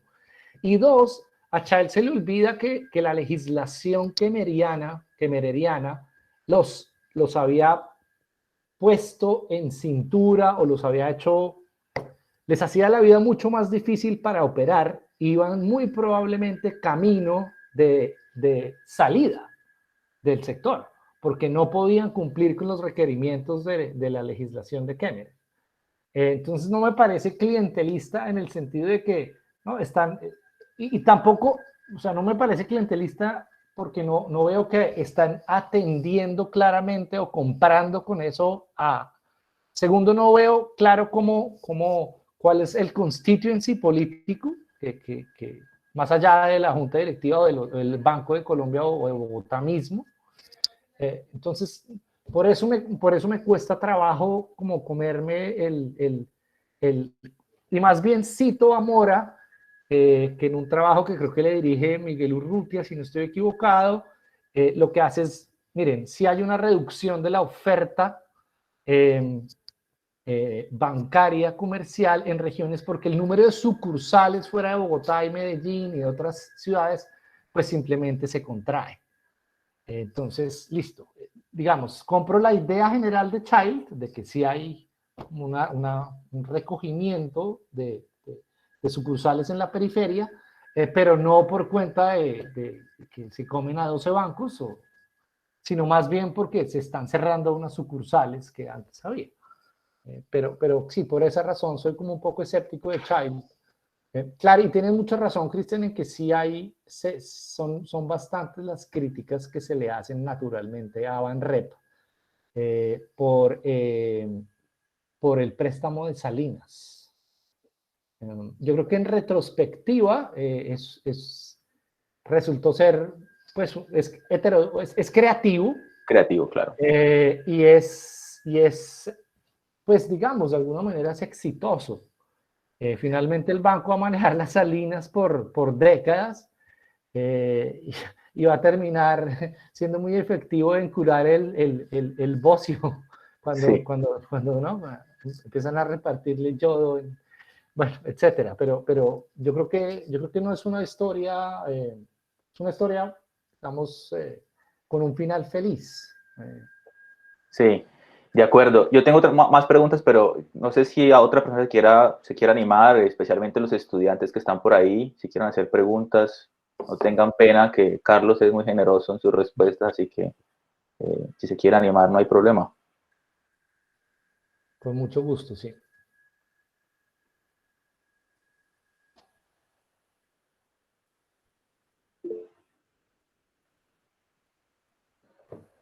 Hay una... Javier va a hacer una pregunta, profesor Javier Castro, que es profesor también en el Departamento de Economía. Javier, tienes la palabra. Y te dejó Fabio en el chat una pregunta, Carlos. Ah, ya le respondiste. Okay. Listo. Sí, muchas gracias, Cristian y Carlos. No, muy interesante el trabajo. Yo creo que también había hecho una cosa sobre Mariano Espina, ¿no? Con la Caja Agraria, entonces es el trabajo que menciona, lo revisé alguna vez. O sea, mi pregunta viene con lo del credit crunch. O sea, digamos así, o sea que, o sea, el motivo de hacer el trabajo para ustedes es que Colombia es un particular y excepcional, o sea, Colombia y México les va mejor que al resto. De pronto es porque pues Colombia no está tan conectado como Cuba a las redes estas de comercio de Estados Unidos, etcétera. Pero mi pregunta es, bueno, ¿cómo, o sea, digamos, si hay unos recursos del café que entran a Colombia? Esa es la primera parte, ¿no? Entonces, esos recursos del café que entran a Colombia, estando la Federación de Cafeteros, eh, o sea, estaban yendo a los bancos, o sea, ¿de dónde estaba ese apretón crediticio por parte, digamos así, de los bancos hacia, o sea, que no había demanda o era una cuestión de oferta, de recorte de financiamiento, de capital por parte de los bancos? O sea, de pronto me perdí en alguna parte, pero quiero saber de pronto es dónde está el quick del asunto allí. Porque pues uno cree que de pronto los bancos estuvieron más tentados a prestarle al gobierno, ¿sí? O de pronto no hubo suficiente demanda, suficiente inclusión financiera en Colombia. Entonces, ¿por parte de dónde viene ese apretón crediticio? O sea, quisiera saber Claro, ese cosa. Muchas gracias. claro. No, Javier, gracias por la pregunta. Está, digamos, liderado claramente por la actitud demasiado prudente de la banca comercial. No hay corridas bancarias, pero sí tengo y no mostré algunos gráficos que muestran la evolución de los depósitos que van a la baja naturalmente. La prensa bogotana y regional registra mensualmente las caídas en los depósitos. No es, digamos, tipo Estados Unidos, no hay corridas, pero sí es importante la contracción en los depósitos. Eso es, digamos, lo primero. Lo segundo, la banca extranjera, ¿no? digamos, al unísono, decide que hay que recoger lo que tengan y hay que mantener total prudencia, y a la vez los recursos que tenían muchos de los bancos domésticos de corresponsalía, es decir, recursos externos de corto plazo, también se secan, eso desaparece. Y no vuelve sino hasta, yo creo que el 34, 35 o después. Entonces, es una contracción crediticia que no es, digamos, por escasez de falta de demanda, sino más bien por una Claro. decisión de prudencia de la oferta de los bancos comerciales. Sí. Y la contracción, pues, es muy larga, dura 4 años de contracción crediticia o más, ¿no? 4 o 5. Muchas gracias. No. Eh, Carlos, hay una pregunta de un estudiante que la pone en el chat. Felipe Roldán dice: quisiera saber si el abandono del patrón oro de forma tardía con respecto a otros países, ejemplo Inglaterra, como tú mencionas, tuvo algún efecto de freno para adelantarse a lo que estaba pasando en torno a la crisis. Wow, qué buena pregunta y qué pregunta tan difícil. No, es un poco, exige una respuesta contrafactual a la que no me animaría, ¿no? Pero sí atrevo a anotar algo, y hay un libro, sí, es un libro, una serie de conferencias de dos autores muy reconocidos, Barry Eichengreen y Peter Temin, que como en los finales de los 80 o principios de los 90, describen la situación en la que están todos los países que básicamente estaban en el patrón oro en ese momento, que pasarían de 50 o 60, yo creo. Y es que estaban, digamos, aprisionados en la mentalidad del patrón oro. Ellos hablan de la gold mentality como una racionalidad acotada, ¿no? Y solo después de que Inglaterra abandona el oro y gradualmente otros empiezan a abandonar el oro, algún par de altos funcionarios en el gobierno, en el Tesoro estadounidense, dicen: ¿cómo así? Es que no sabíamos que el oro se podía abandonar. ¿No? ¿no? Como, sí, la ortodoxia del momento exigía pensar cualquier solución dentro del marco del patrón oro y no fuera de este. Y claro, hay unos que finalmente pues sí actúan y abandonan el oro antes de que lo haga Inglaterra y se ven recompensados por hacerlo. Claro, naturalmente abandonan oro, deprecian y su sector externo rebota y empieza a jalonar algo de la recuperación. Y no va a ser el caso en Colombia y tampoco en México, que vamos a llegar tarde a la solución. Entonces, Felipe, no sé si eso da como alguna parcial respuesta a la pregunta, que es muy difícil.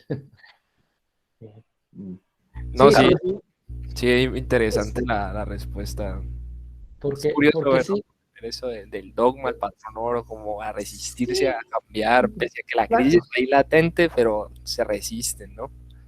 Sí, yo creo que hay que, como para hacerle un poco de justicia a por qué se adopta el patrón oro, hay dos razones muy prominentes en la literatura, y una es, claro, toda América Latina, por ejemplo, estaba buscando atraer recursos de capital en los 20, ¿no? Querían capital externo acá, especialmente americano. Y si uno quería eso, pues tenía que invitar a Kemmerer y decirle que reformara el sistema bancario, que pusiera unas reglas de juego claras y que dijeran, miren, nosotros no vamos a andar depreciando el valor de la moneda aquí voluntariosamente, sino vamos a mantenernos en el oro, y así la plata que venga, pues no se va a perder. Esa es una consideración muy importante. En el caso nuestro, Olaya Herrera había sido embajador de Colombia en Washington, conocía los banqueros, conocía el medio y sabía, o más bien le había apostado a que la recuperación de Colombia en principio siguiera ese camino, ¿no? Que no se perdieran los capitales americanos. Entonces, digamos ahí una parte. Y segundo, el patrón oro era, no sé, era como la moda comercial del momento. Si uno era un país que se estaba integrando a la economía internacional y que quería mostrar que era un socio comercial serio, pues estaba en el patrón oro. Y si se lograba mantener en el oro, pues aún mejor. Había unos que lo hacían y pues no lo lograban, sino que, ¿no? On and off gold todo el tiempo. Argentina, típica, legendariamente, pero sí, pues, es como curioso para nosotros desde hoy la fijación por el oro, pero tiene una lógica, pues digamos, muy clara y muy entendible. Carlos, ¿podrías escribir en el chat ese libro que mencionaste? Ese es Peter Temin y Barry Eichengreen, y ese libro se llama The Great Depression. Ok. Nada más. Ahí está, son una serie de 3 conferencias que volvieron un libro, y ahí acuñan el término de Gold Mentalité. Ok. Creo que otro estudiante ha levantado la mano. Santiago, ¿vas a hacer la pregunta? Hola, buenos días. Primero que todo, pues felicitar porque me parece un trabajo interesante y muy bien logrado. Segundo, mi pregunta era sobre el papel y si tienes algunos datos de la inflación en esos días. Llegué un poco tarde y quizá no expusiste Sí. eso antes de que yo lo viera. Gracias, Santiago. Sí, inflación, datos de inflación hay poca, porque lo que pasa es que los precios caen, ¿no? Se descuelgan brutalmente. Sin embargo, digamos, 29, 30, 31, 32 son años deflacionarios. No me acuerdo el 33, pero seguro esos 4 lo son. Y acumulada va a rondar el 50% más. Ahora, dicho eso, Rosemary Thorpe, pero no me acuerdo ahorita en qué publicación, tiene un paper, tiene un paper unpublished, pero utilizó la serie en América Latina, en el rol de América Latina en la periferia en los años 30, y en esa publicación ella cuestiona los números de deflación de Colombia para esos años, y los cuestiona en la dirección de que sugiere que esa deflación es muy alta. A ella no le parece que eso sea así. O sea, una deflación del 50-60% no le cuadra. Ya tiene una serie para salarios obreros y para jornales agrícolas y ella indica que es una deflación más moderada.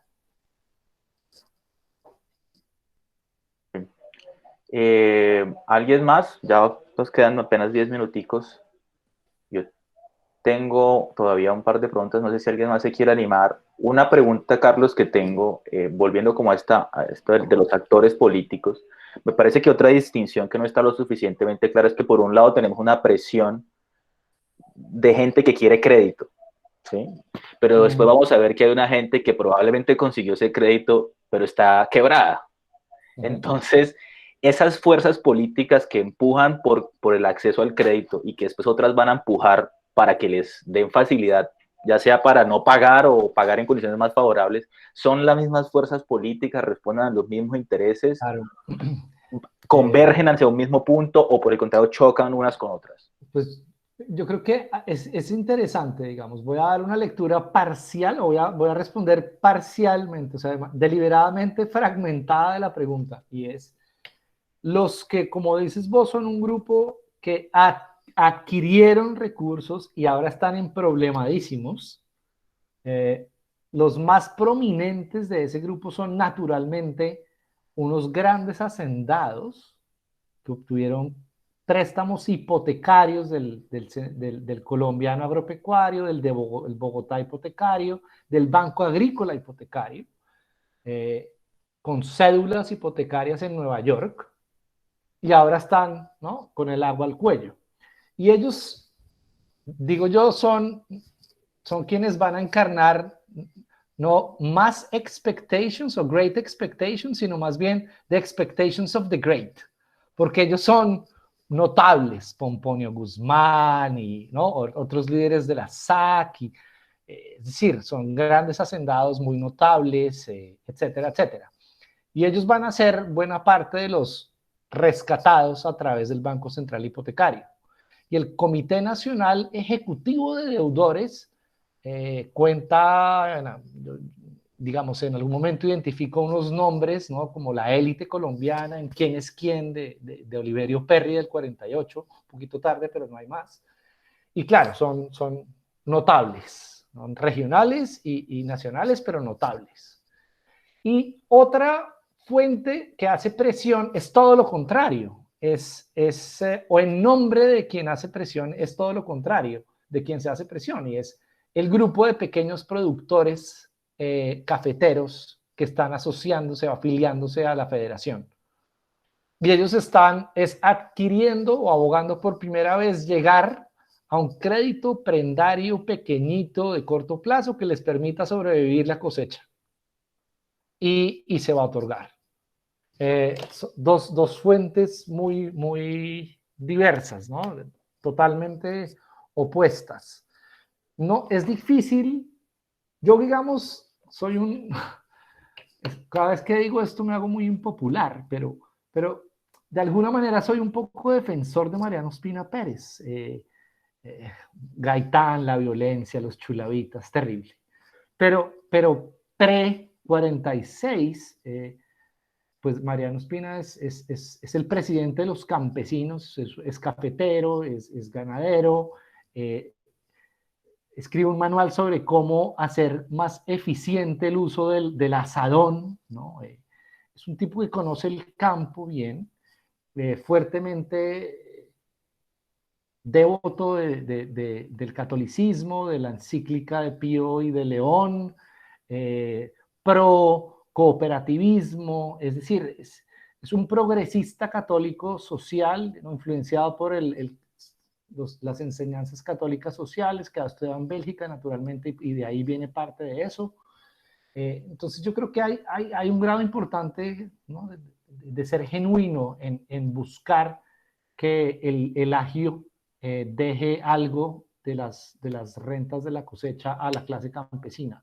Y eso es lo que va a entrar a hacer la Caja Agraria. Y lo va a hacer, yo creo que, pues de manera muy efectiva. ¿No? La Caja es impresionante en su expansión y en el número de gente que logra al que le extiende crédito. Muy bien, muchas gracias. Bueno, una última pregunta para cerrar, y creo que la audiencia no me lo perdonaría si no te hago esta pregunta. y es bueno. ¿Y qué podemos entonces decir de la coyuntura actual con toda esta información? ¿Cuál es tu postura respecto a qué tan flexible debe ser el banco en estas circunstancias? ¿Tiene espacio de maniobra para intentar financiar en una circunstancia particular al gobierno? ¿Cuál es un poco tu apreciación de la coyuntura y de las posibilidades del banco para ayudar a mejorar las condiciones económicas? Claro, Cristian, es la pregunta ácida, ¿no? En la que uno se puede hacer aún más impopular. Y yo creo que sin duda la lección más interesante es como un punto intermedio entre no hacer nada o mantener el status quo tal y como está, y hacer lo que se ha propuesto de imprimir billetes, ¿no? Que eso no pasa nada, helicopter money, como dicen. Y yo creo que el mejor ejemplo de la solución gris o media es algo de heterodoxia muy creativa, que flexibiliza la posición de Banrep, pero que lo hace dentro de unos límites establecidos muy claros. Y claro, para mí el caso concreto se obtiene de la experiencia de Salinas, del crédito Salinas. Se necesita una fuerte cantidad de dinero para poder reactivar programas de obras públicas, el BCH, etcétera, etcétera, la Caja Agraria. No hay de dónde más recurrir a esos fondos. El banco está dispuesto a apoyarlos, pero claro, los términos son clarísimos. No va a haber un acceso libre, este es un one-off. Y segundo, va a ser circunscrito a un monto. Y además tiene colateral. Es decir, esto es un préstamo como cualquier otro. Usted deme una garantía, deme un colateral que yo considere, que yo juzgue que es suficientemente representativo del valor que le voy a prestar, y además pues yo lo voy a explotar. Claro. ¿No? Y resulta ser una fórmula que es positiva, que es viable, y el banco la administra por décadas. Claro. Entonces, políticamente correcta respuesta. Bueno, buenísimo. Muchas gracias por esta presentación fascinante. Creo que hemos aprendido y has estimulado muchas inquietudes. Espero que la hayas disfrutado tanto como nosotros. Le doy la palabra a Juan Byron, el jefe. No, Carlos, igualmente te agradezco mucho la participación, la asistencia, como te decíamos al comienzo. Esperamos que haya otra oportunidad porque muy agradable la charla, un tema muy interesante, de lo cual uno poco conoce y más los que no somos economistas. Entonces, te agradezco mucho, muy interesante. Al contrario, muchísimas gracias a ustedes por la invitación, ha sido un gusto, tanto, ¿no?, la transmisión como el eco que tuve con las preguntas y comentarios, así que espero que haya una segunda oportunidad. De nuevo, gracias. Bueno, aquí están las puertas abiertas. Bueno, gracias. Hasta luego, que estén bien. Buen día, que estén muy bien. Chao, muchas gracias. Muchas gracias.